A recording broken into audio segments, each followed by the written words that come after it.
All right, Mary, out of all the Nepo babies, who is your favorite Nepo baby? My favorite Nepo baby is Paris Hilton. Oh. One of my least favorite, though, is Hailey Baldwin. I don't even know if Paris Hilton counts as a Nepo baby. She totally does. Are you kidding? But she's like her own thing now. There's a whole generation of people. That's the exception, not the rule. So Hailey Baldwin on Friday was spotted by paparazzi wearing a shirt emblazoned with the words Nepo baby on it. This is not Photoshop. Some people thought it was edited, but it's real. She actually wore this out, and it seems like she's super salty about getting called a Nepo baby. And this started after the New York magazine cover that was like exposing all the nepotism babies at once. And the unanimous response from Hollywood was that when it comes to merit versus nepotism, there is no meaningful distinction between the two. Kind of sounds like white privilege. Hollywood was all in lockstep when the idea of family privilege came up. Yeah. It doesn't exist. They're like, white privilege, yes. Family privilege, no. Yeah. So she's looking very bothered, very salty in this ongoing Hollywood nepotism debate. And we already covered this partly, but I thought it looked like somebody stretched out Kate Winslet's face in Photoshop. I didn't see it. But not in this photo, in the other one, in the straight on angle. Yeah, so Hailey Baldwin is not only a Nepo baby by blood, being the niece of Alec Baldwin, the daughter of Stephen Baldwin. She's also a Nepo baby by marriage, having married Justin Bieber, whom she met on a red carpet in attendance with her father. Yeah. Could it get more Nepo than this? Yeah. Could we be more extreme in the Nepo-verse than this? Own it. Like, well, that's what I said. Like, one of my biggest things is I like it when they succeed. Well, I think instead of Hailey Bieber wearing this shirt, it would have been much more pointed and funny if someone accused of being a Nepo baby who is not one were to wear this. Dave Chappelle. To make a joke about that, right? Well, my it doesn't really land. Listen, the fact is she's famous. And it had what's done is done. You want her to give up her fans and all her money and her brands just because her family was famous too. It's like she's owning it. She's throwing it in your face, but she's less owning about it. Does she deserve this or not? It's more about is she able to differentiate herself in any way, and is her stunt of wearing this shirt something where she's just salty about people pointing out that she had advantages? The arguments always come from the same place of jealousy and envy. It's always from the same place. Well, in a way, she's envious of people who didn't receive the advantages she has because she gets trashed for it. I mean, I see her as more as she's giving you kind of a wounded response to something that she can't really control. And which makes her cringe. Which I guess, but when people get mad about this stuff, I'm just and so what? So we are in this weird culture that's pushing more and more where that all these people are under absolute delusion that we're going to live in a perfect world where everyone has exactly the same amount of money, the same amount of resources, the same amount of connections, and everything will be perfect. That's never going to happen. Some people are born into wealth and fame. I personally find it extremely awesome when they manage to succeed and rise above. Right now, one of my favorite actors to watch is John David Washington. Not because I think he's better than his dad, but I'm enjoying seeing him work to grow to become a bigger name than Denzel Washington, because that's a huge name. Yeah. Denzel Washington is maybe my favorite actor of all time. So watching his son, whose voice sounds just like him, it's absolutely Well, to me, insane. in this photo that you've pulled up too, look at her hand, right? Who walks like that? She's obviously showing off that big diamond on her finger. Photo could be taken at any point. She could be turning a corner. Maybe. It's cool. That looks like she's just walking by to show everyone her fancy ring. To me, what does anybody know about this woman aside from who she's related to and who she's married to? She's not very distinguishable. Yeah, I had no idea who she was until I didn't even know she was a Baldwin until somebody pointed out to me. I just knew her as. I knew that was her last name. I didn't know she was related to Alec Baldwin. I thought that was kind of just a common name. She's directly his niece, and it was a whole drama where he didn't attend her wedding to Justin Bieber. Really? When it happened. Is it because he had that incident on set? I think they got married before that. Yeah, that was before. He offered to do a 21 gun salute, and then they're like, "I don't know about that." That's not good taste, Alec. So he should do. You know what he should do? He should start his own gun company. That is terrifying. He should start he should make revolvers. Real fake guns. For movie sets. He's like, it just went off. It's like that's their slogan. It just went off.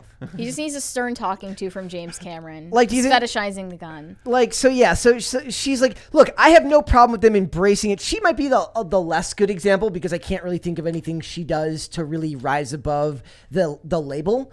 But when a celebrity is in their own right successful, I'm not a huge fan of Zoe Kravitz's work, but I don't listen to Lenny Kravitz either. So it's not like that's a thing for me. But she's working. She's doing work. I find her insufferable on social media. But when they're working a lot, they're putting together their own history, their own resume. There's nothing wrong with that. And look, when you put this in people's face, this is the same stuff that happens whenever people call out white privilege.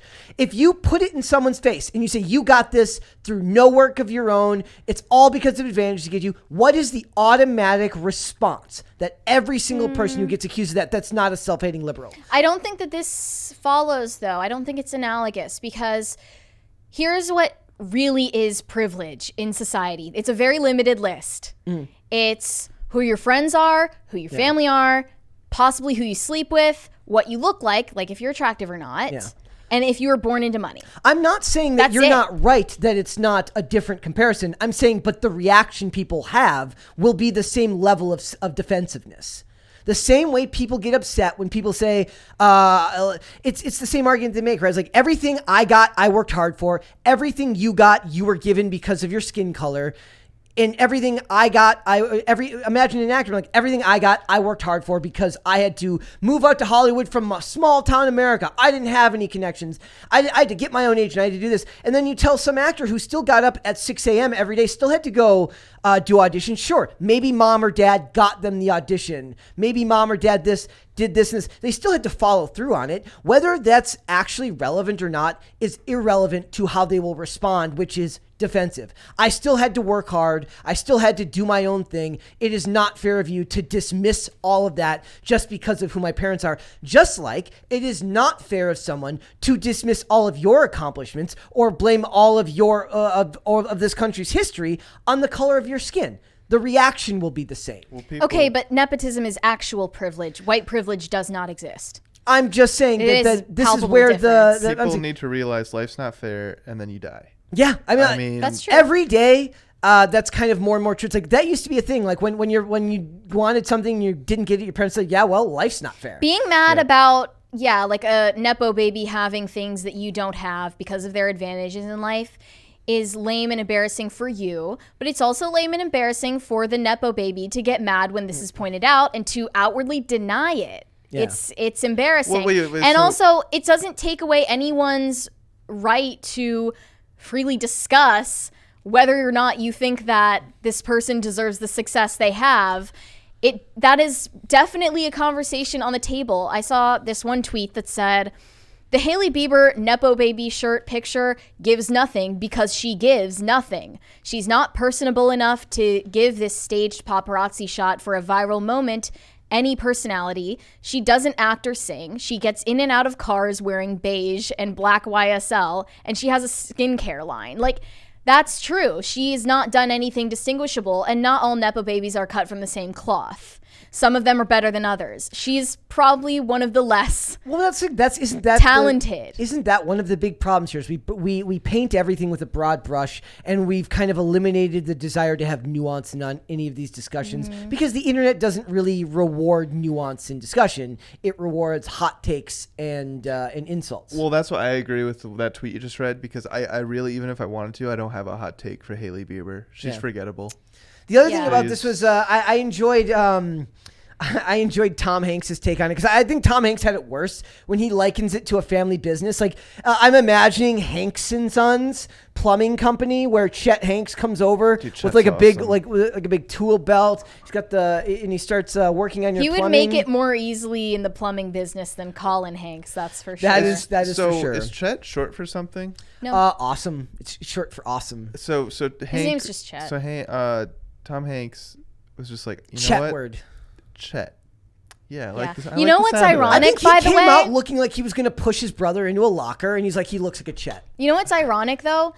In the New York Magazine expose that showed all of the family trees of nepotism, Chet was mysteriously not under Tom Hanks. Only Colin was listed under Tom Hanks. See, and they Chet's are out here trying working to hard. erase him, even though he's also an actor, and we love him. Chet Hanks erasure is real, and it's a problem. It's so true. And it's because like someone like Chet, he goes off script, he speaks his mind freely, They tells were ripping him. SJWs to kick rocks, Yep. and he is almost shrugged off the accusation of nepotism to forge his own identity and his own brand, and I really respect that. Well, while embracing it early on, he said, "Look, I Yes. had a lot of advantages because of who my dad was." He never shied away from it. He's been far more honest about what it was like growing up with that last name and like being trapped under certain expectations, but at the same time, like in a very self-aware, not self-pitying way. You think like he's like out and like somebody's like, "Want to go watch Toy Story?" and he's like, he just runs away.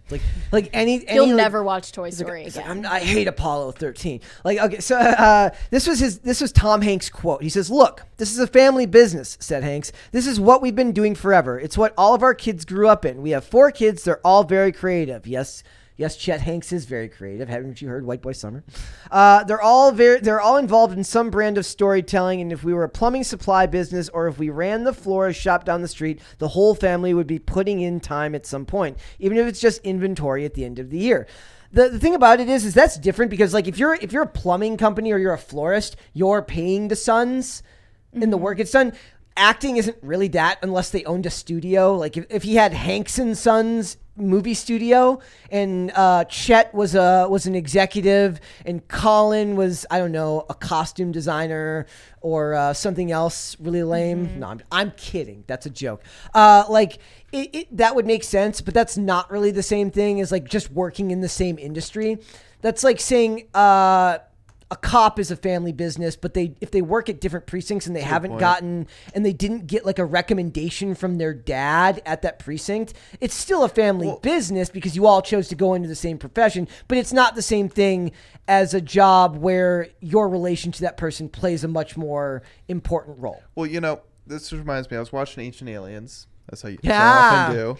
And they're trying to blame aliens for the sudden rise over the last few thousand years of human intelligence. I was hoping you'd blame them for global warming. And what I was thinking, it was really was the written language, right? So we now, for the first time, didn't have to rely on oral stories. We actually had stuff written down. So we were able to learn how things worked. A lot younger of an age, a lot quicker. We could pass on additional knowledge, right? And in turn, we're smarter sitting here in 2023. It's the same thing for family businesses. You can apply that same logic. If your grandfather was a blacksmith, he knows a thing or two that he's going to teach his son, your father. And then when he's been working for 50 years, he's going to learn some things. He'll pass it down to you. It works in the media world. It works in almost every industry, and I think it's unfair to just blame nepotism for what is just a phenomenon that occurs anyway. It's the ambiguity of the industry, meaning like you can't really quantify a performance, right? Like if Chet Hanks the plumber comes over and he screws up your plumbing, there is a distinguishable reason that something's wrong, and then you go and complain. If Chet Hanks turns in a bad movie performance, he might hate it, but hey, then Brett's going to be over here like, are you kidding me? That was a masterpiece. That was amazing. It's too subjective. We don't blame nepotism when there's, like you said, with a police officer, right? I've never really heard anyone cry nepotism because someone's son ends up joining the force. Well, because nobody wants to be a cop these days. Yeah, it's only sociopaths end up. But nepotism is a good thing. I think it's a good thing, and in fact, I think people are getting discouraged from prioritizing family over anything these days. They're discouraged from giving their family members a leg up because you're supposed to have a chosen family. You're supposed to go live on your own in a city far, far away from your family and disregard them and live Leaving like, the nest, people as in they say. Seinfeld or Friends, like choose your family. That's why I think nepotism is a good thing. Do you think that's a damaging idea? That's let's talk about that. It's something that should be done if need be. If you're estranged from family. This is somehow. something I've been thinking about lately, and I'd like to, because you obviously have a strong opinion on it, is the idea of choose your own family, make your own family. That is a strong theme in a lot of TV shows. It's because a lot of those, maybe it's because it's inherently more interesting to storytellers to make stories about people that have less family connections, because it allows them to be more creative with how the characters around them are created, right? Creating a family dynamic has a lot of set protocols, and the brother's going to act a certain way, and if you deviate, then you're just deviating from some type of trope for what a brother is supposed to be like. So they give these characters no family, and then they talk about how your family's who you choose to be. I imagined you'd have like a strong opinion on whether that was a good thing to promote in society, because a lot of times, like you said, in a TV show or a movie, it's done because it's out of necessity. Their family's not around, but now people are just dismissing their family. They're pushing them away because we're told, your family votes a certain way. Don't talk to them. They're bad people. You choose your family. And Hollywood is ground zero for promoting that kind of ideal. And then you have it's weird because then the industry, they're doing the opposite of that. They're getting their family members jobs. Right. I mean, you're going to have snake oil salesmen wherever you go. And I think it's, unfortunately, our society right now believes the first thing they hear, and they're very gullible. Yeah. But you need to critically think about this stuff. And it's like, yes, my parents have a different political belief. It's not the end of the world. Yeah. Now, if you come from an abusive home, right? Exactly. You got to leave. You got to get out. And I think it is an uplifting message. Like, hey, you can do this. Like, you can go out and make a life for yourself. Find people that will support you and lift you up. But like, you're not going to leave a cancer in your body if you have cancer. You're going to cut that out. They have no nuance as to how they do. They say if you argued with them once, cut toxic people out of your life. But that's what I'm saying. You need to critically, when you hear this from people, including Pop Culture Crisis, when you're listening to us complain about these people, you need to take what we say and mentally digest it and come up with your own opinion. What we say is not the end all be all. Yeah. What CNN or whatever website this is, right? Like, you have to take all the sources and formulate your own opinions and your own decisions. I don't think it's as easy as saying like it's right or wrong, because if it is like in the movies, it's portrayed as like they don't have a family life or it's extremely abusive and that's why they go on and go out and make their own. Sure. But everyone's different. There's no one right answer. I kind of rambled there. I apologize. No, it's okay. Yeah, that's my take on the whole thing. Yeah. Mm-hmm. I don't know. It's an interesting subject. I find that I'm a very contrarian. Like when I read those posts, it's like cut the people out of your life. I automatically, my mind goes to the worst possible idea. Like they just argued with them once and they just cut them out of their life because they don't actually know how to handle disagreeing with somebody. Mm-hmm. And we live in a culture that doesn't promote family values anymore. Mm-hmm. Like that's obviously not always the case, but I find my mind going there more often than not. Mm-hmm. So I think people are encouraged to be disloyal to family and loyal only to people who validate all of their decisions and see the world the exact same way. Those people don't love you. Well, and that's true because like in most friendships, I mean not always, but it's common for you to base friendships around similar ideals and values because you have to bond over something, right? Family, you don't necessarily do that. You bond over something that's deeper than that, which is why you can have vastly different views from that's why where the trope of the crazy right-wing uncle comes from. Like, yes, he's your crazy right-wing uncle, but you still love him, right? Right. It's your me and my mom saw the world very differently. Me and my dad see the world very differently on some things, but we still love each other. Like that's the point. Is it's good for you to understand that there's deeper connections with people than just seeing the world in the exact same way. Do you guys believe that blood is thicker than water? Mary? How would you explain what it means? What's water in this? So even if you come from let's say a toxic, abusive, like home life with your family, that you're never gonna be able to replace or replicate who your actual family is, right? Blood is thicker than water. That bond will always be stronger than anything else you can make. I think it's too general of a statement. Like you'd have to, like you said, if it's an abusive family, obviously not. But if that's why I asked the question. If it's a traditional, like I think that there's a lot of, for a certain type of person, there's a lot of ways in which you stay in relationships with family members that you would never stay in outside of because of the bond that connects you with family. Someone said chat is thicker than water. Exactly, guys. It's exactly right. That's the bond. It's exactly right, guys. Thanks for watching this clip, guys. If you want to see full episodes or follow us on social media, links are in the description below. Bye.